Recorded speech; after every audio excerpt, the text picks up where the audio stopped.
वो परमात्मा हर एक जीव को अपने कर्म के अनुसार दंड देता है।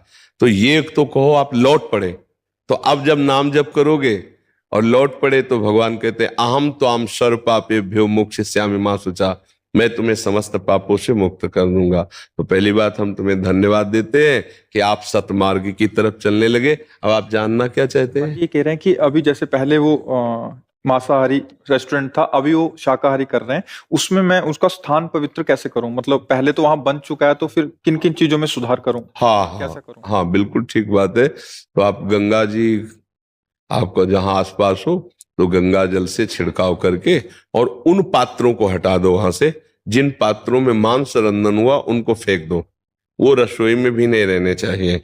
और गंगा जल से करके और जैसे गाय के गोबर आदि से लीप, तो वो परम पवित्र माना जाता है। फिर जैसा मान लो जैसे पत्थर आदि है तो थोड़ा सा ऐसे गाय को गोबर लिया ऐसे कर दिए और फिर धुलाई कर दी, फिर गंगा जल डाल दिया, फिर धुलाई कर दी, और जो पात्र मांस रांधे गए उन पात्रों को बिल्कुल वहां से फेंक दो।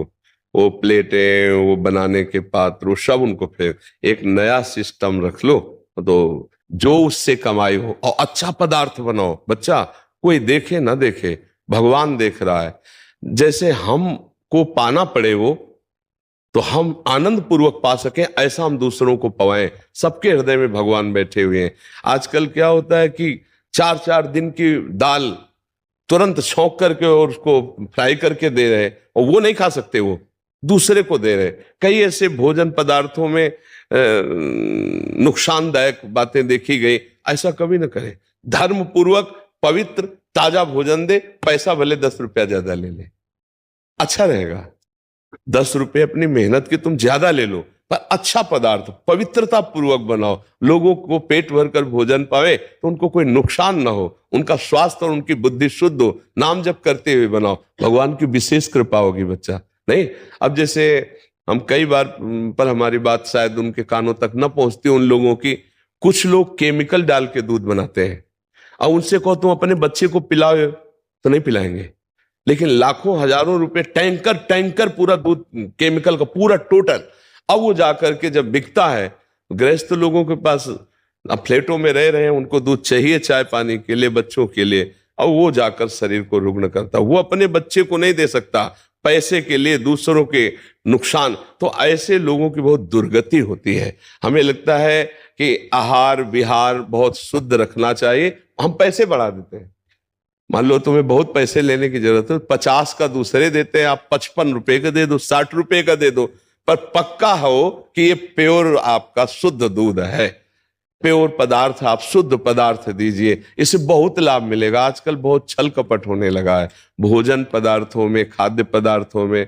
अब अगर होटलों में या रेस्टोरेंट में आप ऐसे बिना छानबीन के ऐसे घी का प्रयोग करते हैं, ऐसी वस्तुओं का प्रयोग करते हैं, तो पाने वाला तो जानता नहीं है। अपने को ये सब सावधानियां, तो उससे भगवान कृपा करते हैं, क्योंकि आप सबको भगवान हृदय में सबके बैठे ना, उनको पवाओगे, ऐसा भाव रखोगे तो तुम्हारी साधना भी बन जाएगी। और पक्का लक्ष्मी जी स्थायी उसी के घर में टिकती हैं जिसके यहाँ पवित्रता और धर्म होता है। ये जितना अधर्म करने वाले हैं सब ऐसे हाइलोजन की तरह जलते जरूर है, लेकिन फ्यूज भी बहुत जल्दी हो जाते हैं। और भले दीपक की तरह जलो, बराबर कुल परंपरागत प्रकाशित रहो, ऐसे धर्म से चला जाता है। ठीक है ना? मेरी दुकान पे महाराज जी लड़के भी काम करते हैं ना जो, तो वो भी नॉनवेज आदि मांस नशे बहुत करते थे।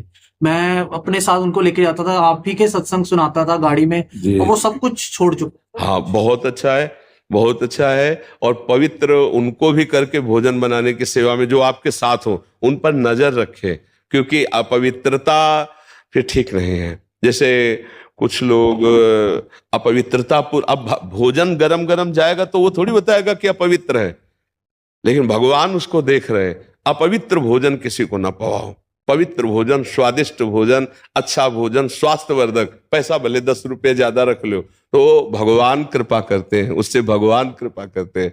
ये हम हृदय की बात करें, आज विश्वास उठता जा रहा है हर जगह से। भोजन पाने, मतलब पदार्थ पाने की इच्छा नहीं होती कि पता नहीं कैसे विचार वाला, कैसे आचरण से बनाया होगा। सामने वाला इंसान नहीं है क्या? तुम कैसे व्यवहार करते हो? तो तुम पीछे बना रहे हो, लेकिन वो सीसी कैमरा के बिना भी देख रहा है परमात्मा। वो बड़ा विचित्र है।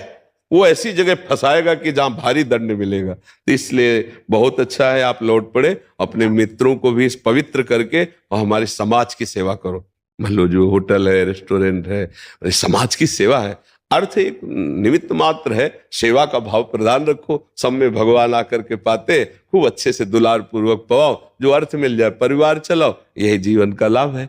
हमें केवल जीने के लिए अर्थ कमाना इतनी बात नहीं है, हमें धर्म पूर्वक जीना, जिससे हमारा अगला जन्म भी हो तो बहुत।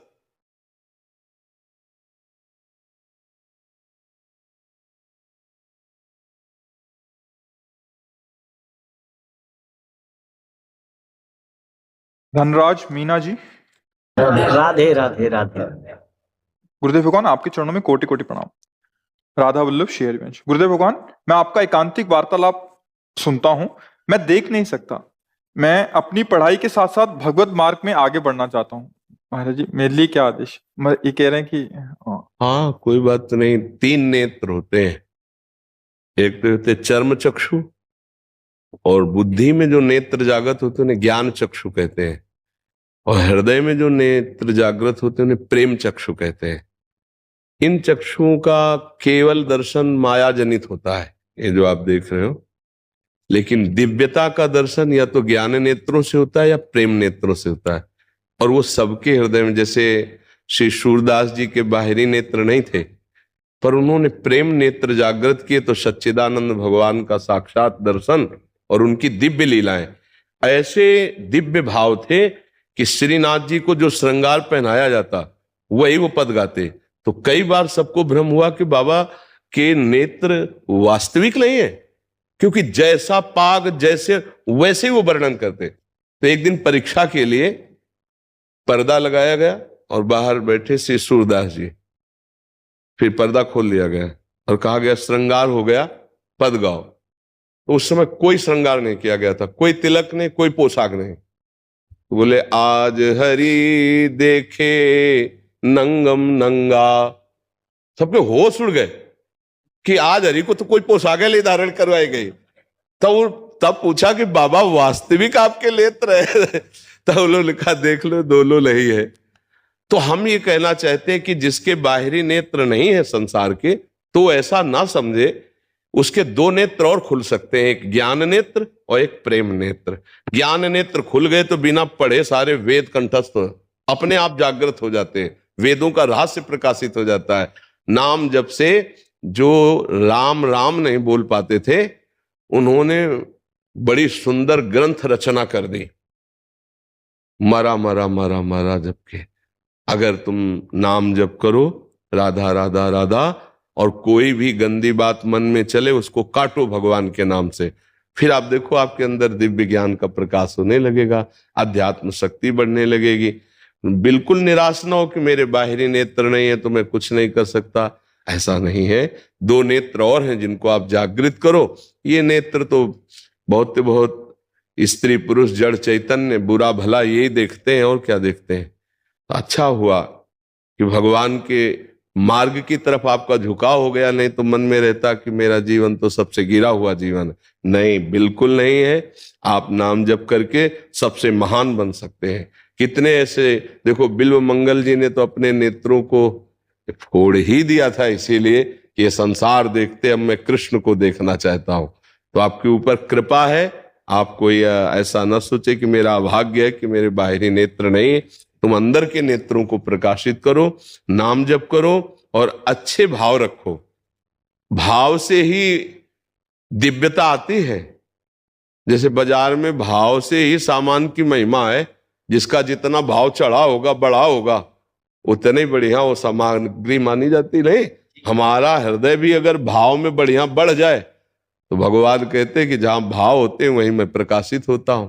भाव का भूखा हूं मैं, भाव ही एक सार है, भाव से मुझको भजे तो भाव से बेड़ा पार है। भाव बिन सुनी पुकारे मैं कभी सुनता नहीं, भाव प्रेरित टेर ही करती मुझे लाचार है। इसको भाव प्रकट करने के लिए अंदर चाहिए, अंदर नाम जप करो, अच्छे भाव रखो तो लौकिक और पारलौकिक दोनों उन्नति होती है। भगवान के नाम जप से इह परलोक सकल सुख पावत, मेरी सो भैया कृष्ण गुण संचु। इस लोक और परलोक में सब जगह सुख की प्राप्ति होती है।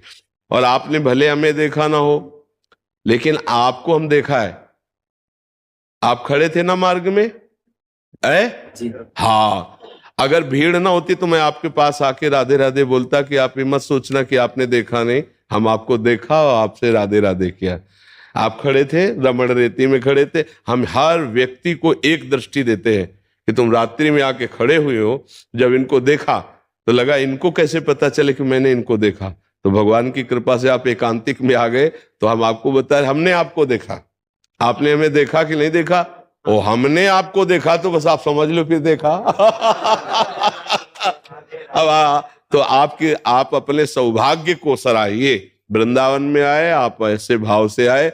लाखों में देखते सबको है, पहचान किसी की नहीं होती, लेकिन आपकी पहचान रखा, आपका भाव रख। हम अगर भीड़ ना होती तो हम आपके पास जाते। पहले तो हमने सोचा कि कोई माला अगर हमें मिली होती तो तुम्हें जरूर माला पहनाते, क्योंकि हमारी दृष्टि गई थी तो हमें लगा था कि आप हमें नहीं देख रहे, लेकिन हम आपको देख रहे हैं। हे प्रभु, आप इस रूप में आए, आपका मैं स्वागत करता। तो आपने अवसर दिया, आप यहाँ आए, बड़ी कृपा आपके ऊपर। और आप अंदर नाम जप कीजिए। अपने को कभी भी ऐसा मत मानिए कि मेरे बाहरी नेत्र नहीं तो मैं असमर्थ हूं।